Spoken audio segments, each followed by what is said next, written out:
በልሳኔ ነው በእግዚአብሔር አንድነት በእውነት እግዚአብሔር በበረከት እንዳዳነው የእግዚአብሔር ልጅ ሆይ ታላቁ ሚስጥር ልቦናን ያውቃ ዘንድ ይወዳል ደስ ይሰኝባት ዘንድ ለሰሚዎች እንዲገልጽላቸው እንግዲህ እውቀት ስጠኝ። ዜናህን እናገር ዘንድ የሞትን ሐዘን ይጠራልኝ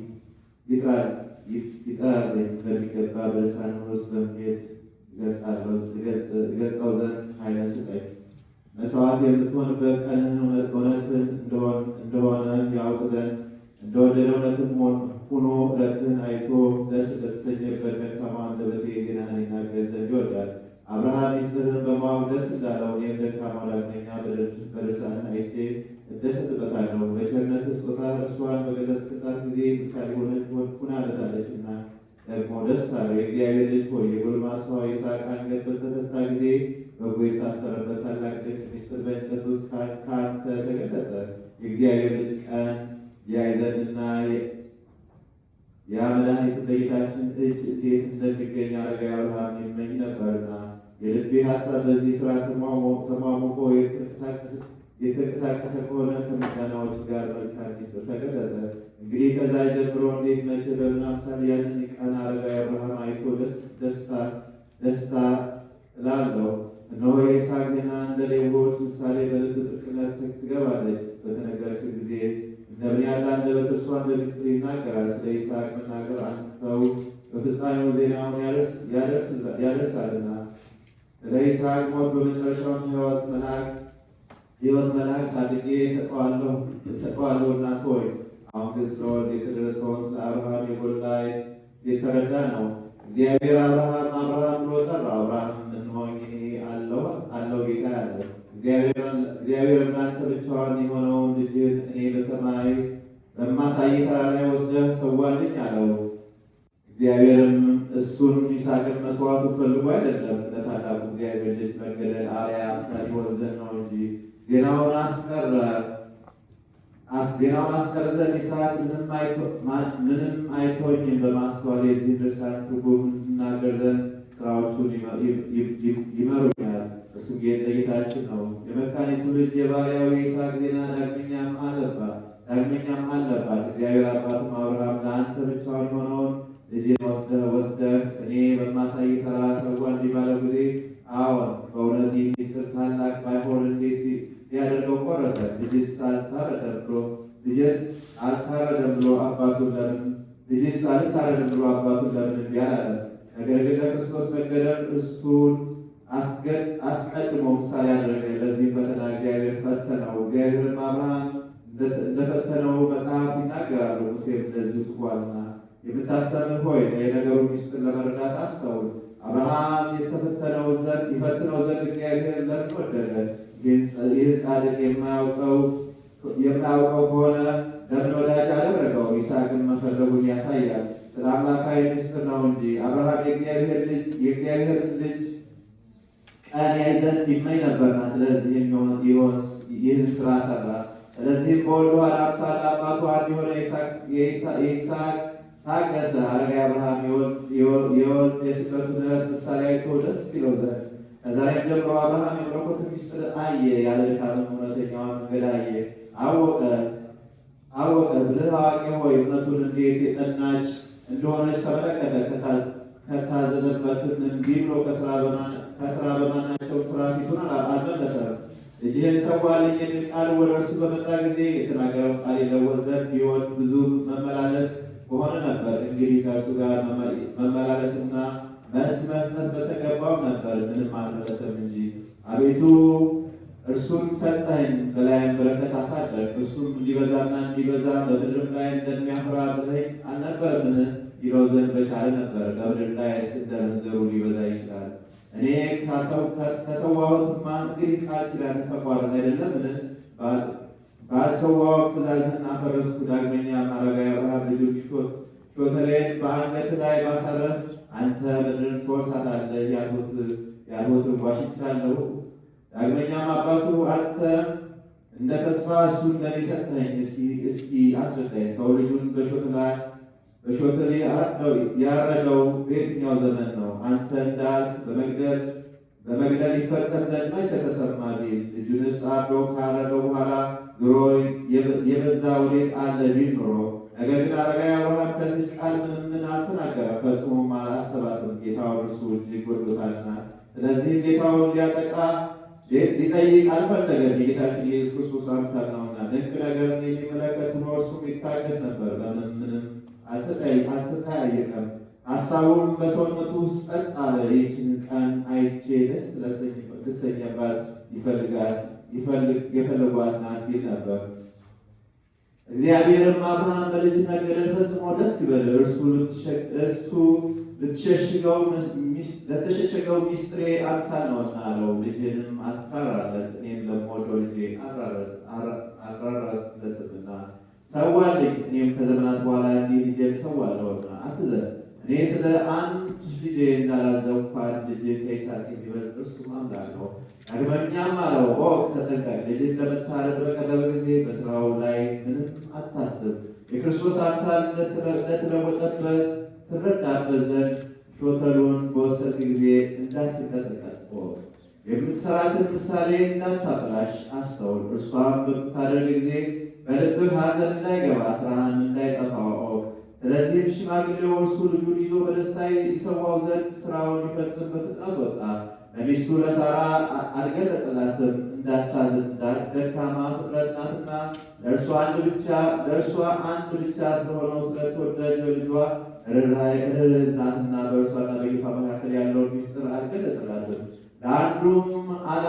ለአንዱም አለመለከትም። ጌታው እንዳዘዘው ወደ ጉዞ በችኮላ ወጣ። በወጣም ጊዜ ጌታው ቃል ከሚስቱ ሸሸገ። የሰወረውን ይህን ሚስጥሩን እስኪፈጽም ድረስ ከበጎ ምክሩ ምን አልገለጸላትም።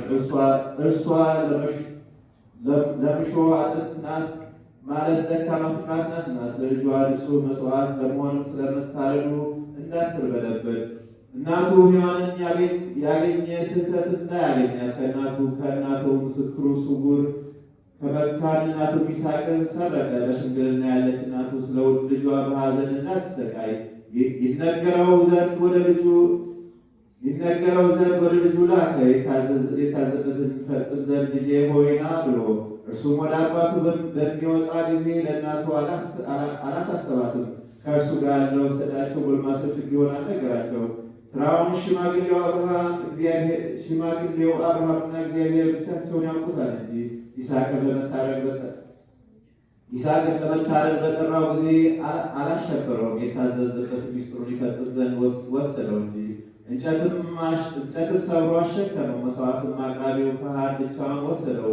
ሾተሉንም ሳለ፣ ለእርሱ ብቸኛ የሆነ ልጁን ይሰዋ ዘንድ ተዘጋጀ። እንግዲህ ከእርሱ ጋር ያሉ ሎሌዎች በመንገድ ላይ ቸኩለውን ባዩ ጊዜ አድናቆታቸው በዛ። ወዴት አገር ለመሄድ እንደሚፈልጉ ባልነገራቸውም ጊዜ ከእነርሳቸውም አንዱ እንኳን ስለ ስራው ሊጠይቀው አልነበረም። ደግሞ አብርሃም ይስሐቅ ከእርሱ ጋር እያለ የመገደል የመስዋዕት መንገዱን ተጓዘ። በሚጓዝበትም ጊዜ መለኮታዊ ምስጢር በሁሉ አቅጣጫ ከበበው። በልጁ በይስሐቅ ሕይወት በሚያየው በዚያ ትንሣኤ ደስ ይለው ዘንድ ወደ ተራራው እንዲወጣ ሐዘን ሳበው። ለሞት ሕማም 3 ቀኖች ያህል ተጓዘ። የአንድ ልጁም የሞት ማሰብ አላሳዘነው። የሚወደው ልጁን በሾተላ ያርደው ዘንድ ሊስበው የሚታገስ ማን ነው? ኃይሉን የማይሸበር ማን ነው? ልቡ እንደ ድንጋይ የጸና የማያዝን ሆነ ነው እንጂ። ይስሐቅም አባቱን ሕይወትን የተመላ ነገር ተናገረው። እርሱ ግን አባቱ ምን እንደሚያደርግበት ወዴትም እንደሚወስደው አያውቅም። ስለዚህ በሾተል ከመታረድ ያለ መፍራት የሚናገር ሆነ። ሽማግሌውም ሊያስረው ተዘጋጅቷልና በሾተልም አርዶ ደሙን ለማፍሰስ ወደደ። ይስሐቅ ግን ስለ እርሱ ለመስዋዕት የሚታረድ ከአባቱ ጋር እንዳለ አድርጎ ይናገራል። የሚሰራውን ማያውቅና አባቱ መቼ እንዴት እንደሚያደርግ ያውቃል። ይህ ስራ ከእርሱ ስውር ነውና። ይስሐቅም ደስ የሚለው ሆነ። ሲሄድም በመገስገስ የሚፈጥኑ ሆኑ። ከዚህም ሁሉ ጋር ብዙ ይነጋገሩ ነበር። ከመምህራን ሌሎቹም እነርሱ በ3 ቀን 1000 ምዕራፍ ሄዱ ይላሉ። የሽማግሌውን የአብርሃም ድካሙን ብዙ የሆኑ ትዕግስቱን እዩ። ይስሐቅ በጉዟቸው ሁሉ ከአባቱ ጋር መነጋገርን አልተውም። አባት ሆይ ወዴት ትሄዳለህ አላለው። ስለሚታረደውን በግ ይጠይቀው ነበር እንጂ አርደህ ለመሥዋዕት የምታቀርበው በግ ወዴት ነው ይለው ነበር። ስለ መንገዱ ርዝመትም ደግሞ ጠየቀው። አባት ሆይ ስንጓዝ ለእኛ ዛሬ ስንት ቀን ነው? ግን የምንደክም አይደለም፣ መንገዳችንም ፍጻሜ የለውም አለው። ወደ እርሷ ትሄድ ዘንድ የወደድካት አገሯ ወዴት ናት? እኛ እነዚህ በችኮላ እንጓዛለን፣ ወይም ከነገሥታት ወደ እኛ ይመጡ ኑረው እኔም ከአንተ ጋር ሆኜ ወደ እርሷ ትደርስ ዘንድ ያሰብካት የላክብህ አለን? ወይም ቀድሞ ከአባትህ ቤት የጠራ ቃል እርሱ ቀርቶ በፍጥነት ከእርሱ ጋር ያወጣህ ይሆናል? እኔ ግን መንገዶች ለደህንነት እንደሆነች አወቅሁ። ስለዚህ ጥቅም ያለውን ነገር ገንዘብ ታደርግ ዘንድ አንተን በሐሳብ በሥርዓት ስትቸኩል አየሁ። መንገድም እንደማስባት ፍጹም ናት። ይስሐቅም ይህን ጣዕም ያለው ነገርና ይህንን የመሰለ ከአባቱ ጋር የሚናገር ሆነ። ሽማግሌውም ትክክለኛውን እንዳይመልስለት ቃሉን ወደ ሌላ ይለውጥ ነበር። እንደዚህም ሌላ ነገር መልስ እየሰጠ በምክንያት ሁሉ ነገሩን ይለውጥ ነበር። ቃሉን እንደማይሰማ ችላ ይል ነበር። አብርሃም ጭንቅ በሆነ ድካም 3 ቀን ተጓዘ። በዚህ ሁሉ ለጥያቄው መልስ በመስጠት ነገሩን አልገለጸለትም። የንጉሡም ጉዞ በተፈጸመች ጊዜ ከብቻው ከአንዱ በቀር ማለት ስለማረድ ብቻ ይናገራል። እግዚአብሔር እንዲህ ሲል አነጋገረው። በውስጡ የዓለም ደህንነት ወደሚደረግበት ወደዚህ ተራራ ውጣ። ወደዚያ ወጥተህ ምውትና ሕያው ሆኖ በመሠዊያ ላይ ያለውን ያለሽቶትንም የታረደው ንጹሕ ቁርባን ተመለከተ እና ስውር የሆነውን የመሐያዊ ወልድ ቀን ታይ ዘንድ በአንድ ልጅ መገደል ዛሬ አትግለጸው። እውነትም አይተህ ትረዳ ዘንድ ና። እንግዲህ ይሆን ዘንድ ያለው ምሳሌ የሠራው ይሆናል። እነርሱም ከዚህ በአንድነት ተቀምጠዋል። እንግዲህ ምሳሌውን ታይ ዘንድ እርሷም ከአንተ ጋር ትኖር። የእግዚአብሔር ልጅ ታላቁ ምሳሌ በጉዞ ፍጻሜ በዚህ ይሆናል። አብርሃም ሆይ ለጉዞህ ማረፊያ ወደሆነችው ወደዚች ወደብ ና። ዋናተኛ ሆይ የተሸሸጉ ሚስጥሮችን ትፈጽሙ ዘንድ ወደዚህ ተራራ ና። እንደሌላው እንደተነቀፈው ተራራ እንዳታልፈው ተጠንቀቅ። የንጹሕ ደም በዚህ ቦታ ውስጥ ይፈሳልና። ዳግመኛም አንተ ና፣ በውስጡ በሚስጥሩ ያለውን ደም ግለጽ። ከዚህም ሂድ። ይስሐቅ ከአባቱ ጋር የወጣበት ተራራ የከበረች ጎልጎታ ናት። ይስሐቅም በመስቀል ቦታ ታሰረ። በጉም የታሰረበት እንጨት ለእግዚአብሔር ልጅ መሰቀል የሆነች በጽዮን የበቀለች ናት። ይስሐቅ እግሮች በቆሙበት የእግዚአብሔር ልጅ በዚያ እጆቹና እግሮቹ ተቸነከሩ። ሾትሉም በይስሐቅ ላይ በተሳለበት በእግዚአብሔር ልጅ ላይ በዚያ ጦር ተሳለ። አገልጋይ ባሪያ ከጌታው ፊት ቀድሞ መንገድ ይጠርግ ዘንድ ይገባዋልና እሱ ስለ ኃጥአን ሙቶ መሥዋዕት ይሆን ዘንድ ይመጣልና። አብርሃምም ሲሄድ በተራራው ላይ ምልክት አየ። ወደ እርሷም ሂዶ የተሸሸገ በግ እንዳለ ሆኖ ይስሐቅን ወደ ሾትሉ ጠቀሰው። አብርሃምም በተራራው ላይ ወዳለው ራእይ እንደ ሌባ ስርቅ እያደረገ እያየ ወደ እርሱ ሄደ። ከዚህም በውስጡ ምስጢር ይፈጸምባት ዘንድ የሚገባ ቦታ እንደሆነ አብርሃም አወቀ። ይህ እንደዚህ እንዳለ ነው። ባይሆን ኖሮ የሚሄድበት ተራራ ማን አሳየው? እግዚአብሔር እኔ በማሳይ ተራራ ላይ ልጅህን ሰዋልኝ ብሎታልና እገሌ በሚል ተራራ መሥዋዕትን ሰዋልኝ አላለው። ስለዚህ ወደ እርሱ ሳይደርስ የሚሠራው ገለጸለት። ከእርሷ አልፎ እንዳይሄድ ሌሎችን ተራራዎች እንዳለፋቸው የእግዚአብሔር ልጅ ክርስቶስ በውስጡ ከመስቀል አስቀድሞ ይስሐቅን በጎልጎታ ይሰዋው ዘንድ አብርሃም የሦስት ቀን ፍጻሜ ተስፋ የሚያደርግ ነው። ሲሄድም ያንን ተራራ መቼ እንዴት አያለው የሚል ሆነ። በመጀመሪያቱ ቀን ሄደ። በሁለተኛው ቀን ተጉዞ ተስፋ ያደረገውን ማንም ምንም አላየም። ደግሞ አብርሃም የወልድን መቃብር አምሳል ሠራ። ጌታችን ኢየሱስ ክርስቶስ በመቃብር 3 ቀን አድሮ በሦስተኛው ቀን ሞትን ድል አድርጎ ከመቃብር ወጥቷልና፣ እንደዚሁም በእነዚያ በ3 ቀናቶች ውስጥ ይስሐቅን አባቱን በሕሊናው ገድሎት ሰንብቷል።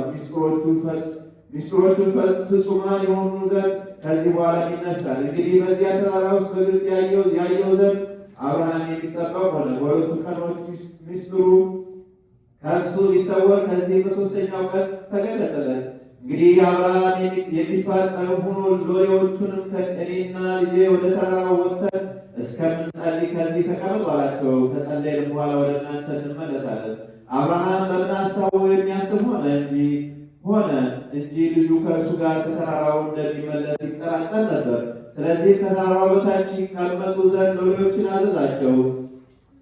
እንደ አባቱ ትንቢት ተናገረችን። ወይም እንዳይፈራ ልጁን ጸጥ ሊያደርገው ነውና፣ ወይም ባረደው ጊዜ ካለው እውነቱ ጋር እግዚአብሔር እንደሚያስነሳለት ከእርሱ ጋር ከተራራው ተመልሶ እንደሚሆን ያስብ ነበርና፣ ከእርሱ ጋር ስራውን ሁሉ የምታስፈራ የምታስደንቅ ነበረች። በብልሃቱ ለእግዚአብሔር ሰግደን እንመለሳለን እንዴት አለ። እርሱም ደግሞ ያፈስባት ዘንድ ሾተሉን አሸከመው።